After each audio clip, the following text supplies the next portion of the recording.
Yeah. A deep dive into, well, establishing a world government, Hmm.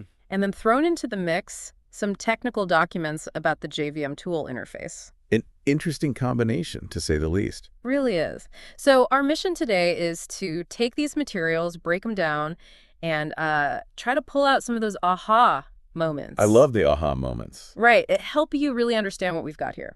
Absolutely. So first things first, what is the big idea behind this world government? Well, looking at the source material, it paints a pretty utopian picture, Yeah.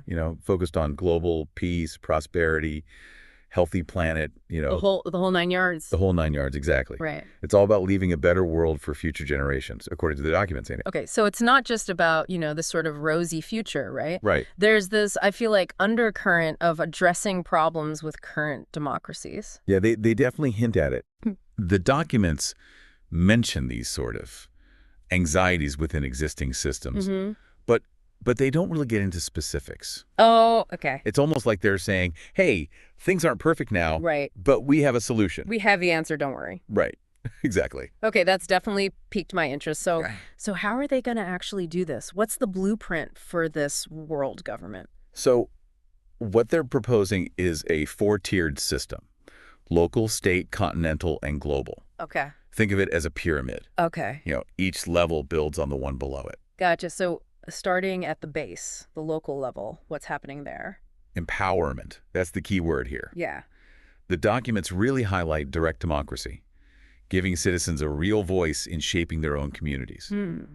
They even used Netanyahu's plan as an example, Oh, right, yeah. showcasing, how local communities could take charge of their own development. Yeah, that's pretty cool. Yeah. I mean, in theory. Yeah, in theory, for sure. But how does that work with the state level above it? I mean, wouldn't there be, conflicts? That's where it gets really interesting. Okay. They propose a mix of elected representatives Okay. and then experts in specific fields. Okay. They actually use the term aristocracy for this expert rule, Oh, wow. which I have to admit kind of threw me off a bit. Aristocracy, that does sound Sure. a little old school for a world government. Right. Yeah. So it's like a blend of democratic principles Yes. with, I guess, a technocratic approach. Yeah, Oh, exactly. wow. Imagine scientists advising on environmental policies or engineers guiding infrastructure development. Right, right. But, it does raise questions Yeah. about how do you balance democracy with expertise. Yeah. I mean, Yeah. who gets the final say and how do you ensure, accountability? Exactly. Exactly. Okay, so lots to unpack there at the state level. Then we jump up to the continental level. What's going on there? Collaboration, but with a twist. Introduce this mouthful of an agreement, the Continental Municipal Autonomy Trade Multilateral Protocol, or CMAT-TMP. CMAT-TMP. I'm going to stick with the acronym on that one. Yeah, that's a good idea. So what does the CMAT-TMP actually do? So it's all about trying to balance local autonomy with economic cooperation. Okay. So communities would retain a certain level of independence, Mm-hmm. but work together on things like trade and economic development. I see. So it's like this delicate dance This is between individual needs and collective goals. very delicate dance. Okay. And I'm guessing this balancing act continues at the global level. You got it. There's this concept of a Confederated Trade Alliance, or CTA, CTA. aiming for a global economic system where no single nation dominates. Okay. Again, it's all about cooperation and shared prosperity. At least in theory. At least in theory, right? Right, right. So on the surface, this sounds like a really, really idealistic plan. But how would this work with, the democracies we have today? Wouldn't there be some serious clashes? Well, the documents actually address that head on. Okay. They emphasize integrating with existing democracies, Okay. not replacing them. Ah, so it's more about evolution than revolution. Exactly. Yeah. They even talk about weaving together different forms of democracy: direct, representative, and deliberative. So you would have, your town hall meetings at the local level, elected officials at the state level, Right. and then platforms for open dialogue and consensus building at higher levels. Yeah. Yeah, I can see how that could potentially work. Right. It's like they're trying to create a system that's that's both responsive to local needs, Yeah. but then also capable of tackling global challenges. Yeah, very ambitious. Yeah. But, the million-dollar question is, What's that? could they actually pull it off? Yeah. Who knows? Right. Okay, let's switch gears a bit and talk money. I noticed that in these financial documents, you flag some information about a virtual world central bank. The VWCB. The VWCB. Okay, so tell me, what's the story there? So the VWCB is all about financial inclusion Okay. and seamless transactions across borders. Okay. So imagine a world where everyone has access to secure and affordable financial services, no matter where they live. Okay, that sounds incredibly ambitious. It is. How would that even play out in the real world? So they specifically mention things like migrant workers Okay. sending money home Uh-huh. and international students managing their finances abroad. Yeah. Okay. The VWCB aims to make these processes more efficient, less costly, Right. which could have a huge impact on people's lives. So it's not just some abstract concept. They're really thinking about like the real world. They are real world applications. Real world applications, definitely. But of course, a world government can't just run on good intentions and financial system. Yeah. You need a solid legal framework, right? Absolutely. And I see we have some documents here about a World Constitutional Establishment Institution. Yeah, I gotta say, these names just keep getting longer. they do. They do. But essentially, this institution would be focused on creating a constitution for the world government. Right. Think of it as the rule book, defining the powers of different branches, Okay. ensuring that everything operates within, a legal framework. So it's like the glue that holds this whole ambitious structure together. Exactly. And it goes beyond just defining powers. The documents mention issuing registration rights, ensuring that everything aligns with an evolving global constitution. Right. They also emphasize establishing corporations across various fields to drive change. Okay. That raises a lot of questions. It does. How do you create like a global legal system that works for everyone? What about existing laws and regulations? And how do you even ensure that corporations are operating ethically and responsibly on a global scale? Huge questions. It's a huge undertaking, and the documents don't really delve into those nitty-gritty details. They don't. But it's clear that law and regulation would be a key part of making this world government a reality. Absolutely. Okay. Now, while we're on the topic of details, Yeah. I have to ask about something that really caught my eye. Okay. This TTTT group Oh, yes. and a Mr. E.O. Watts. Mr. Watt. Who are these players? Yeah. And what's their role in all of this? That's one of the big mysteries in these documents. Yeah.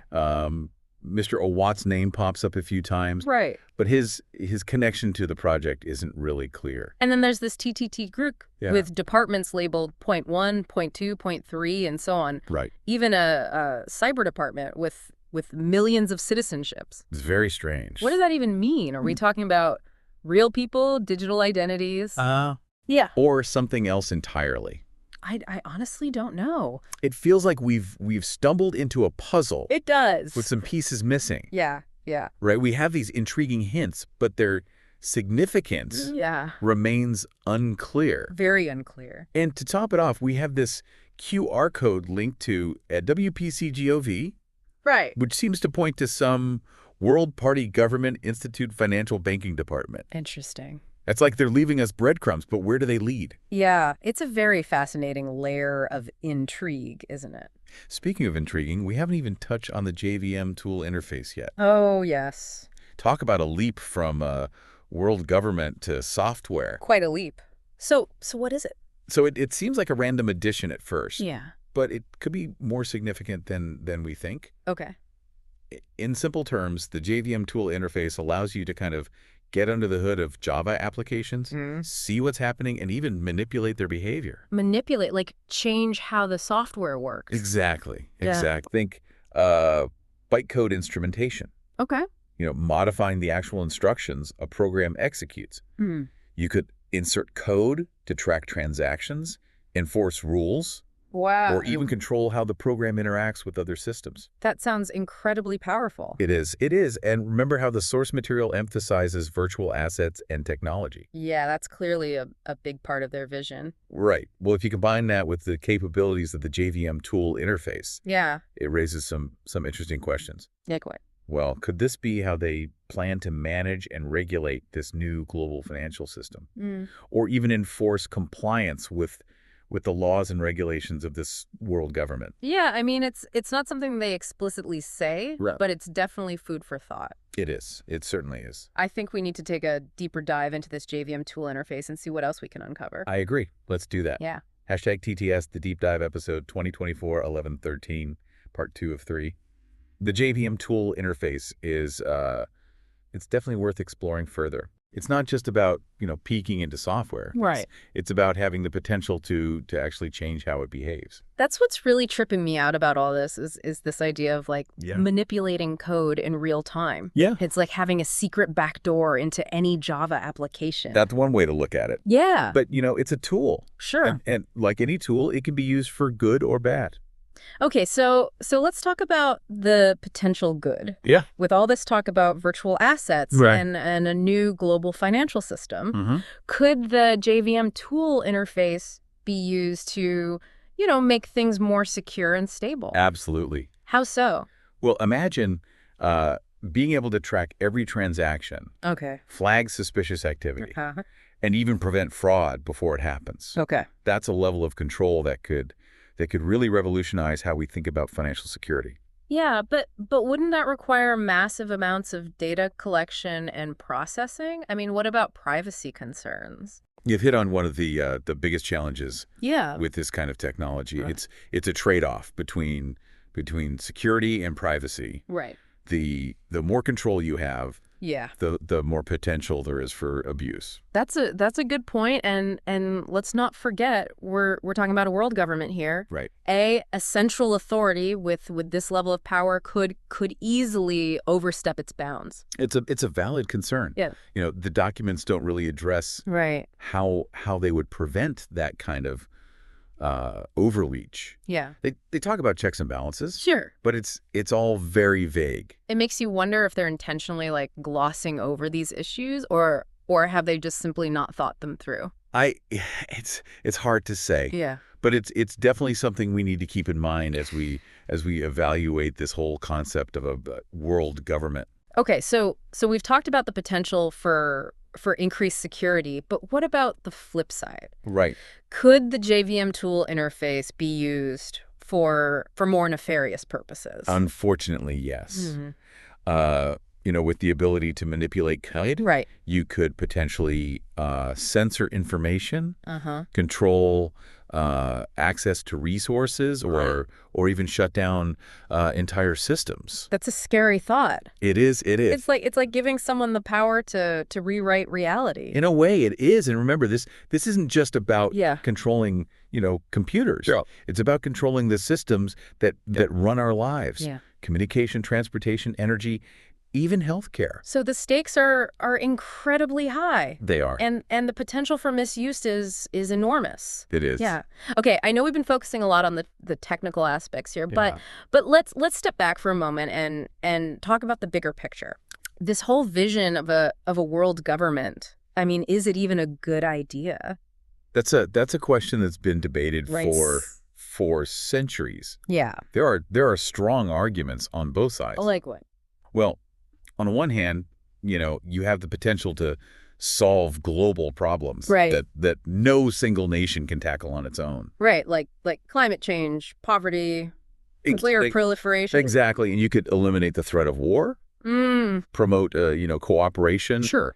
Create a more just and equitable world. Okay, but on the other hand, Yeah. you have the risk of centralized power, the potential for tyranny, Yes. the loss of individual freedoms. Absolutely. And let's not forget the sheer complexity of, Yeah. of governing a world Right. as diverse and interconnected as ours. It's a massive undertaking. It is. And frankly, I'm not sure if human beings are even capable of pulling it off. That's a fair point. We have a long history of conflict, corruption, incompetence. Right. Why should we believe that a world government would be any different?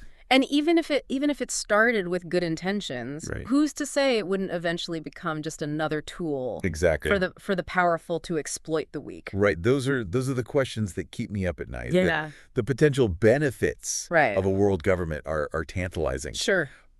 But the risks are Mhm. equally profound. So what's the answer? Do we embrace this vision of a unified world, or do we stick with the status quo with all its flaws and limitations? I don't think there's an easy answer. Yeah. It's a choice we all have to make, Hmm. and it's a choice that will have consequences for generations to come. Well, I don't know about you, but all this talk about world government and technological control is making me a little uneasy. Yeah. Maybe we should shift gears and revisit those mysterious clues we uncovered earlier. Good idea. A little mystery might be just what we need Yeah. to lighten the mood. Yeah, remember that TTTT group Oh, yes. with their cryptic department names Yes. and millions of citizenships? Very strange. What do you make of that? It's definitely one of the more puzzling aspects Yeah. of this whole story. Right. Are they some kind of shadow organization Mm-hmm. operating behind the scenes? Right. Or are they just a bunch of tech enthusiasts Yeah. with a penchant for the dramatic? And what about Mr. E.O. Watts? Mr. Watts. Is he the mastermind behind this whole world government project?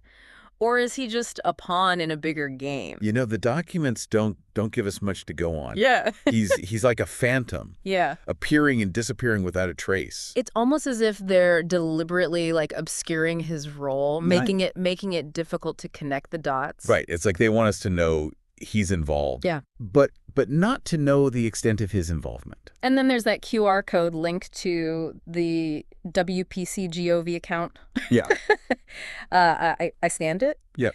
And it took me to a website for something called the World Party Government Institute Financial Banking Department. Interesting. So it seems like this is a real organization, Yeah. or at least they want us to believe it is. But what's their agenda? Yeah. Are they promoting this world government? Or are they trying to expose it? Yes. Or is there something else going on entirely? It's hard to say. Yeah. Their website is it's Ooh. full of vague pronouncements Right. and lofty ideals. Okay. But it's light on concrete detail. It's all very cloak and dagger, It is. which makes me even more curious to Yeah. figure out what's really going on. I'm with you on that. Yeah. It's like we've stumbled into a real life conspiracy thriller. And the stakes couldn't be higher. No. I mean, we're talking about the future of humanity here. We are. But in all seriousness, I think it's important to remember that we're dealing with a lot of unknowns here. Sure. We have these intriguing clues, Right. but we don't have the full picture. So what do we do? Do we just sit back and wait for more information to emerge? Or do we try to uncover the truth ourselves? I think a little bit of both is in order. Okay. We need to be patient, Yeah. let the story unfold, but we also need to be proactive Right. and seek out answers. So we're playing the long game, Yeah. but we're not just sitting on the sidelines. Exactly. We're engaged, we're curious, Yeah. and we're determined to get to the bottom of this. Well, I for one am not giving up. Yeah. This mystery has me hooked. You too? And I have a feeling we're just getting started. I agree. The deeper we dig, Yeah. the more questions we uncover. Right. And I have a hunch that the answers will be more surprising Mm-hmm. than we can even imagine. #TTS, the Deep Dive episode 2024 1113, part 3 of 3. It feels like we've gone down quite the rabbit hole with all of this. We have? We started with this idea of a world government, Yeah. uncovered some, pretty intriguing hints Uh-huh. about who might be involved. And then we even found ourselves delving into the technicalities of the JVM tool interface. It's been a real whirlwind, hasn't it? It really has. Lots of interconnected ideas here. Yeah. And through it all, I think we've been kind of grappling with this central question. Yeah. What does it even mean to create a better future? Yeah. Is it about, top-down control and global unity? Right. Or is it something more nuanced than that? That's the crux of it. Yeah. The source material Yeah. presents this vision of a world without borders, Right. without conflict, without poverty. Yeah. It's just a pretty seductive idea. I get that. I mean, it's especially... It's easy to feel drawn to that. Yeah. The promise of a world where, everyone's needs are met, the Yeah. planet's thriving. Great. But something about this whole world government concept this feels a little off to me. In what way? They're trying to engineer like a perfect society Mm. without really considering the human element. You're right. The documents Yeah. focus heavily on, certain process and Yeah. technology. They outline the mechanics of this world government in great detail. Yeah. But they say very little about, things like individual liberties, Right. freedom of expression, the right to dissent. Exactly. And that's what worries me. It's like Yeah. they're so focused on creating a system Right. that works perfectly on paper Yeah. that they've forgotten about the messy, Right. unpredictable nature of human beings. It reminds me of Yeah. those utopian communities. That have been attempted throughout history. Right. They often start with the best of intentions. Sure. But they inevitably run into problems. Yeah. Because they fail to account for human nature. Right. People want to be free. Yeah. To make their own choices, even if those Yeah. choices aren't always, rational or aligned with the greater good. And that's where I think this world government proposal really falls short. Yeah. It assumes that everyone will willingly submit to a central authority, Right.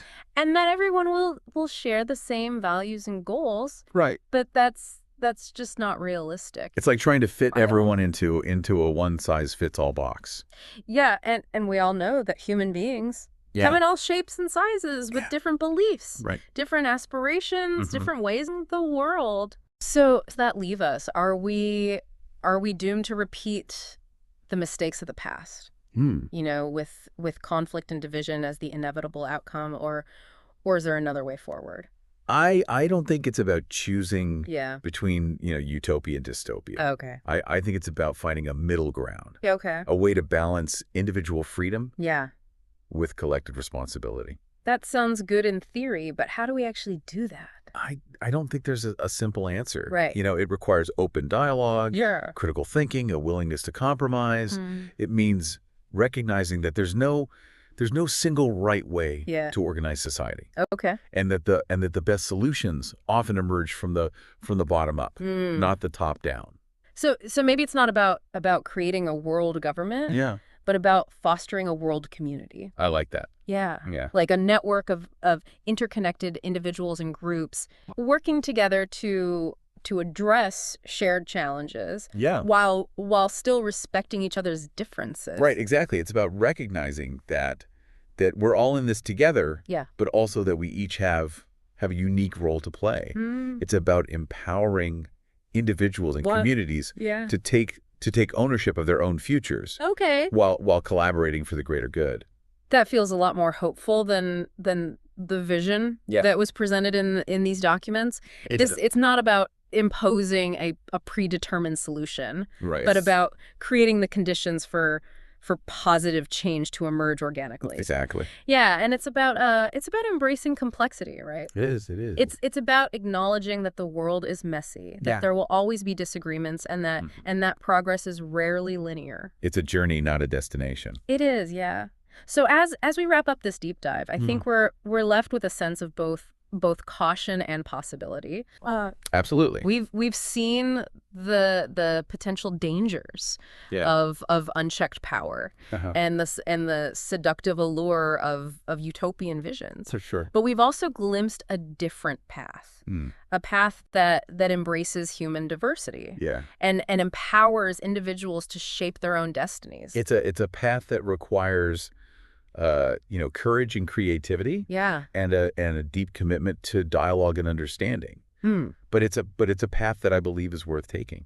And it's a path that we as individuals have the power to choose. They do. So as you continue to explore these ideas, Right. remember to ask questions, challenge assumptions, and never stop seeking a better future. Right. For yourself and for all of humanity. Thank you for joining this deep dive. Pleasure. Until next